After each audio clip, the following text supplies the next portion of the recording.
All right, UFO believers, listen up. You may well be vindicated. We are back with an out-of-this-world town square and a new book out later this week. Government officials, pilots, and scientists going on the record about their own close encounters.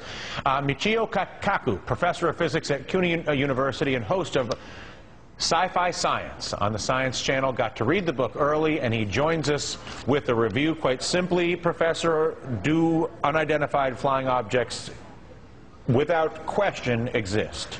95% of all UFO sightings can be immediately identified as the planet Venus, weather balloons, weather anomalies, swamp gas, you name it, we've got it nailed. It's the 5% that give you the willies. 5% remain totally unexplained. And you're saying to 5% unexplained to the point where they are legitimately an unidentified flying object. And we're talking about generals. We're talking about Air Force pilots. We're talking about governors of states that claim that, hey, this is beyond our understanding of the laws of physics. Can I have an unidentified flying object that is not necessarily from some other place?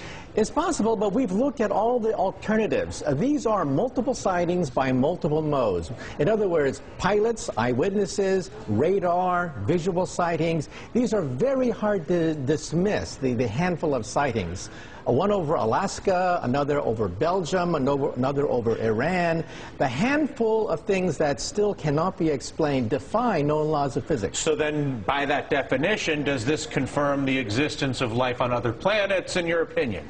I wouldn't go that far. We need alien DNA or an alien chip. That would nail it to the wall right there.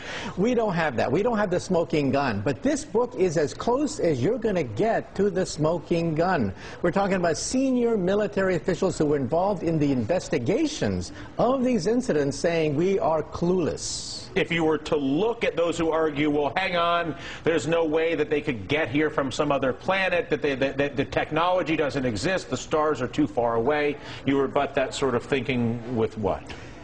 Those people assume that there may be 100 years ahead of us, in which case it's impossible for them to reach us. But if they're 1,000, 1,000,000 years ahead of us, then new laws of physics begin to open up. So we have to open our mind to the possibility that they're not just a super version of us, that they could be thousands, millions of years more advanced. Why would they not then pay us a visit in a way that is more recognizable? Go visit the White House, maybe stop out to Yellowstone.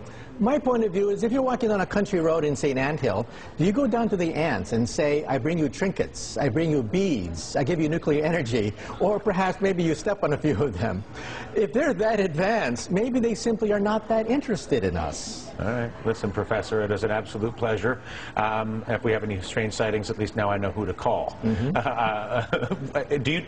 I let you go, do you teach on this subject at the university? On UFOs I mentioned it specifically? when I teach astronomy. Also in Sci-Fi Science, we have a whole episode about what kinds of physics could open up in the next 1,000, next million years. They could let us travel a few million miles at a time. New kinds of physics on the Science Channel. Very cool. Listen, a pleasure.